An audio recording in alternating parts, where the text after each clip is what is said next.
શું તમે ક્યારેય વિચાર્યું છે કે તમારા ઘરની દિવાલ પર ટાંગેલી એક નાનકડી ઘડિયાળ, જેના તરફ તમે દિવસમાં 100 વાર નજર નાખો છો, એ માત્ર સમય નથી બતાવતી, પણ એ તમારા ભાગ્યની ગતિ અને તમારા ઘરની સુખ શાંતિ નક્કી કરે છે? શું એવું બની શકે કે તમારા ઘરની ગરીબી, અશાંતિ અને સતત આવતી નિષ્ફળતા પાછળ આ જ ઘડિયાળ જવાબદાર હોય?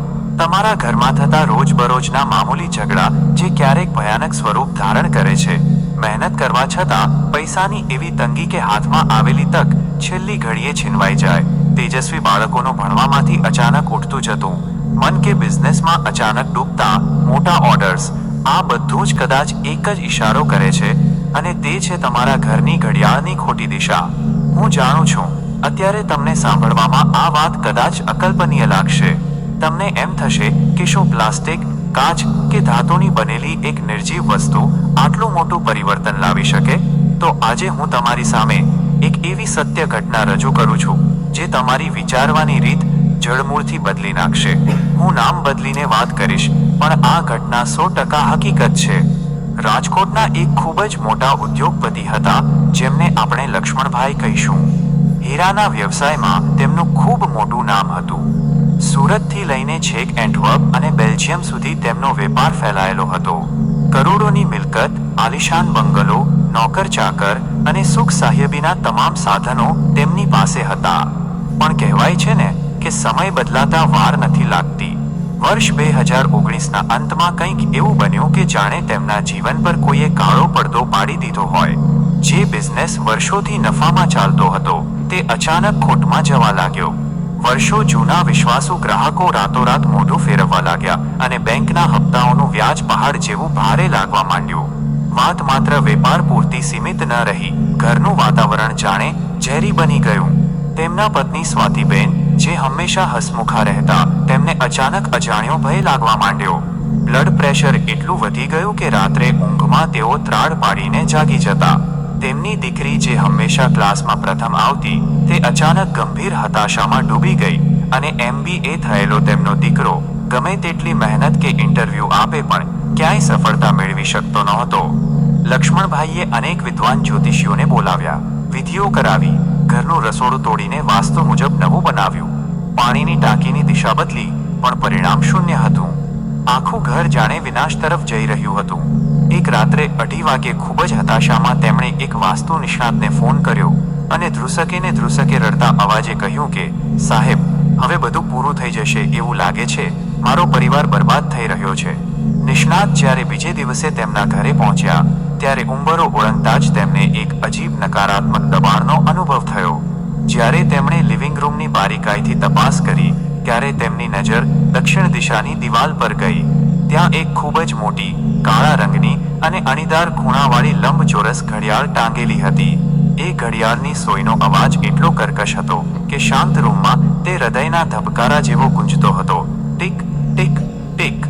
નિષ્ણાતે તરત જ કહ્યું કે લક્ષ્મણભાઈ, તમારા વિનાશનું મૂળ અહીં છે. વાસ્તુશાસ્ત્ર મુજબ દક્ષિણ એ યમરાજની દિશા છે, જે મૃત્યુના દેવતા છે.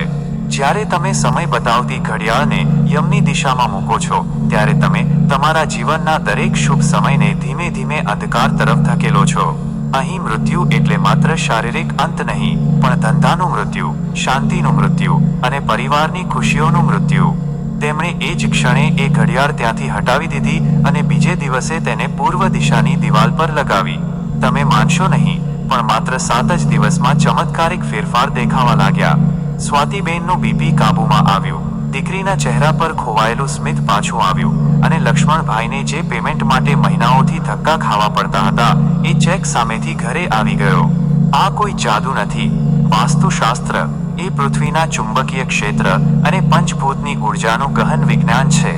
ઘડિયાળ એ સતત વહેતી ગતિનું પ્રતીક છે. તે ક્યારેય થંભતી નથી. ઘડિયાળની અંદર રહેલા મશીનરીના કંપનો તમારા ઘરની દિવાલો અને હવામાં તરંગો પેદા કરે છે. જો તેની ટીક-ટીક પૂર્વ દિશામાંથી આવે, તો તે ઉગતા સૂર્યની સકારાત્મક ઉર્જા સાથે ભળીને તમારા ઘરમાં નવી આશા અને તકો લાવે છે. પૂર્વ દિશા સામાજિક સંબંધો અને માન સન્માનની દિશા છે. જો ઘડિયાળ અહીં હોય, તો સમાજમાં તમારી પ્રતિષ્ઠા વધે છે અને લોકો તમારી સાથે જોડાવાનું પસંદ કરે છે. તેવી જ રીતે ઉત્તર દિશા કુબેર દેવની માનવામાં આવે છે, જે સમૃદ્ધિ અને તિજોરીના માલિક છે. જો ઘડિયાળ અહીં રાખવામાં આવે તો તે સમયને ધનમાં ફેરવવાની અદ્ભુત ક્ષમતા આપે છે અને અટકેલા નાણાં પાછા આવવા લાગે છે. પરંતુ મિત્રો, શું તમે જાણો છો કે ઘડિયાળની સાફ સફાઈ પણ તમારા નસીબ સાથે જોડાયેલી છે? ઘણા લોકો ઘડિયાળ લગાવી તો દે છે, પણ મહિનાઓ સુધી તેની સાફ સફાઈ કરતા નથી. વાસ્તુ મુજબ ઘડિયાળ પર જામતી ધૂળ એ તમારા ભાગ્ય પર જામતી ધૂળ સમાન છે. જો ઘડિયાળનો કાચ ગંદો હોય અથવા તેના પર જાળા જામ્યા હોય તો તે તમારા નિર્ણયોમાં અસ્પષ્ટતા લાવે છે. તમે ગૂંચવણ અનુભવો છો અને સાચો રસ્તો દેખાતો નથી. સાફ અને ચમકતી ઘડિયાળ તમારા વિચારોમાં સ્પષ્ટતા લાવે છે અને ઘરમાં આવતી તકોને તેજ બનાવે છે. યાદ રાખો, જેવી રીતે તમે સવારે ઉઠીને અરીસામાં તમારું મુખ જોતી વખતે અરીસાને સાફ રાખો છો, તેવી જ રીતે સમય બતાવતી આ પવિત્ર વસ્તુને પણ સાફ રાખવી જોઈએ. બીજી એક મહત્વની વાત એ છે કે ઘણા લોકો તેમના ઘરમાં લોલકવાળી એટલે કે પેન્ડુલમવાળી ઘડિયાળ રાખે છે. વાસ્તુશાસ્ત્ર મુજબ આવી ઘડિયાળો ઉર્જાના પ્રવાહને જીવંત રાખવા માટે અદ્ભુત માનવામાં આવે છે. પેન્ડુલમની હલનચલન તમારા ઘરની હવામાં રહેલી જડતાને તોડે છે. જો ઘરમાં કોઈ કામ લાંબા સમયથી અટકેલું હોય કે વાતાવરણમાં ઉદાસી હોય તો પેન્ડુલમવાળી ઘડિયાળ ઉત્તર કે પૂર્વ દિશામાં લગાવવાથી ભાગ્યમાં ગતિ આવે છે. તે ઘરના સભ્યોના જીવનમાં નવા અવસરોની લહેર લાવે છે. બસ એટલું ધ્યાન રાખવું કે તે પેન્ડુલમ સતત હલતું રહેવું જોઈએ. જો તે અટકી જાય તો તે અશુભ ગણાય છે. ઘણીવાર આપણે કોઈના લગ્નમાં કે અન્ય પ્રસંગોએ ઘડિયાળ ભેટમાં આપીએ છીએ અથવા કોઈની પાસેથી લઈએ છીએ. અહીં એક બહુ મોટું રહસ્ય છુપાયેલું છે. જ્યારે તમે કોઈને ઘડિયાળ ભેટમાં આપો છો ત્યારે તમે તમારા સમયનો એક ભાગ તેને આપી રહ્યા છો.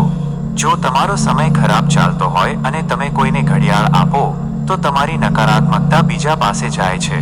તેવી જ રીતે જો કોઈ એવી વ્યક્તિ તમને ઘડિયાળ ભેટમાં આપે જે તમારા પ્રત્યે ઈર્ષ્યા રાખતી હોય તો તેની નકારાત્મક ઉર્જા તમારા ઘરમાં પ્રવેશ કરે છે. એટલે જ ભેટમાં મળેલી ઘડિયાળને ક્યારેય સીધી દિવાલ પર ન લગાવો. તેને પહેલા ગંગાજળ કે પવિત્ર પાણીથી સાફ કરો અને જો શક્ય હોય તો તેની કિંમત તરીકે સામેવાળી વ્યક્તિને એક સિક્કો આપો, જેથી તે ભેટના બદલે ખરીદી ગણાય અને તેની નકારાત્મકતા તમને ન નડે. હવે વાત કરીએ ખરાબ દિશાઓની. પશ્ચિમ દિશા વરુણ દેવની છે. જો કે તે પ્રગતિની દિશા છે, પણ ઘડિયાળ જેવી ગતિશીલ વસ્તુ ત્યાં રાખવાથી જીવનમાં અસ્થિરતા આવે છે અને દરેક કામમાં અકારણ વિલંબ થાય છે. ઈશાન ખૂણો એટલે કે ઉત્તર પૂર્વ એ દેવતાઓનું સ્થાન છે. તે પવિત્ર અને ધ્યાન કરવાની જગ્યા છે. ત્યાં ઘડિયાળનો સતત અવાજ માનસિક શાંતિ હણી લે છે અને તમને અનિદ્રા કે ચિંતાનો ભોગ બનાવે છે. દક્ષિણ પૂર્વ એટલે કે અગ્નિ ખૂણામાં જો ઘડિયાળ હોય, ખાસ કરીને રસોડામાં, તો તે પરિવારના સભ્યોમાં ક્રોધ વધારે છે અને હૃદય સંબંધી બીમારીઓ નોતરી શકે છે. દક્ષિણ પશ્ચિમ દિશા પિતૃઓની અને સ્થિરતાની છે. ત્યાં ઘડિયાળ રાખવાથી પરિવારના મોભીને હંમેશા માનસિક તણાવ અને પગના દુખાવાની ફરિયાદ રહે છે. ઘડિયાળનો અવાજ કેવો છે તે પણ તમારા મગજની સ્થિતિ નક્કી કરે છે. જો તમારી ઘડિયાળમાં એલાર્મ વાગતો હોય અને તેનો અવાજ કર્કશ, ડરામણો કે બહુ મોટો હોય તો તે સવારના સમયે તમારા મગજમાં તણાવ એટલે કે સ્ટ્રેસ હોર્મોન્સ પેદા કરે છે.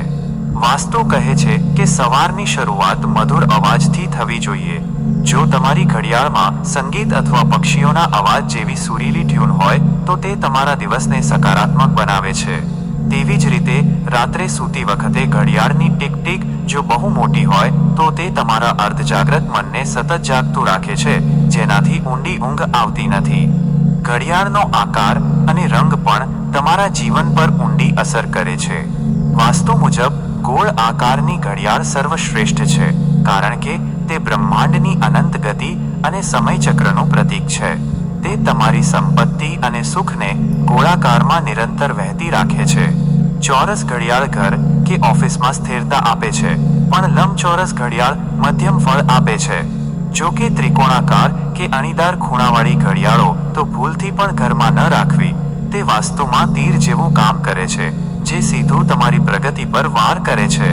રંગોની વાત કરીએ તો સફેદ, ક્રીમ, સોનેરી, ચાંદી જેવો રંગ કે આછો લીલો રંગ અત્યંત સૌભાગ્યશાળી ગણાય છે, જ્યારે કાળો, ઘેરો, ભૂરો કે એકદમ લાલ રંગ ઘરમાં તણાવ અને નકારાત્મક ઉર્જા પેદા કરે છે.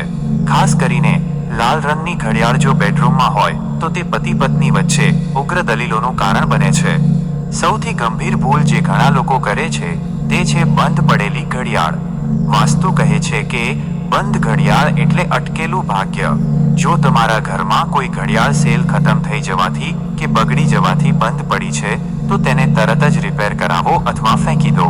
બંધ ઘડિયાળ તમારા ઘરમાં સમયને થંભાવી દે છે, જેના કારણે પ્રગતિના દ્વાર બંધ થઈ જાય છે. તેવી જ રીતે કાચ તૂટેલી કે તિરાડવાળી ઘડિયાળ ઘરના સભ્યોના સ્વાસ્થ્ય પર માઠી અસર કરે છે. ઘણા લોકો બેડરૂમમાં પલંગની બરાબર સામે ઘડિયાળ રાખે છે, જેનાથી વ્યક્તિ સતત સમયના દબાણ હેઠળ જીવે છે અને તેની ઊંઘ પૂરી થતી નથી. ઘડિયાળ હંમેશા એવી જગ્યાએ હોવી જોઈએ જ્યાંથી તમે તેને જોવા માંગો ત્યારે જોઈ શકો, પણ તે તમારી આંખોની સામે સતત દબાણ ઊભું ન કરવી જોઈએ. કબાટની અંદર કે અંધારા ખૂણામાં ઘડિયાળ છુપાવવી એ તમારી પ્રતિભા અને સફળતાને કેદ કરવા જેવું છે. મિત્રો, તમારા કાર્યસ્થળ અથવા ઓફિસની વાત કરીએ તો ત્યાં ઘડિયાળ ક્યાં છે તે તમારા ગ્રાહકો અને આવક પર સીધી અસર કરે છે. ઓફિસમાં ઘડિયાળ હંમેશા તમારી પીઠ પાછળ ન હોવી જોઈએ, તે તમારી નજરની સામે અથવા ડાબી કે જમણી દિવાલ પર હોવી જોઈએ. પીઠ પાછળ ઘડિયાળ હોવાનો અર્થ છે કે તમે હંમેશા સમયથી પાછળ રહેશો અને તમારા પ્રતિસ્પર્ધીઓ તમારાથી આગળ નીકળી જશે. ઓફિસના કેબિનમાં ઉત્તર દિશાની ઘડિયાળ નવા પ્રોજેક્ટ્સ અને મોટા ગ્રાહકોને આકર્ષે છે. આ વિડીયોમાં આપેલી માહિતી હજારો વર્ષ જૂના વાસ્તુશાસ્ત્રના સિદ્ધાંતો અને પ્રત્યક્ષ અનુભવો પર આધારિત છે. આ કોઈ મનગઢંત વાતો નથી, પણ પ્રકૃતિના નિયમો છે.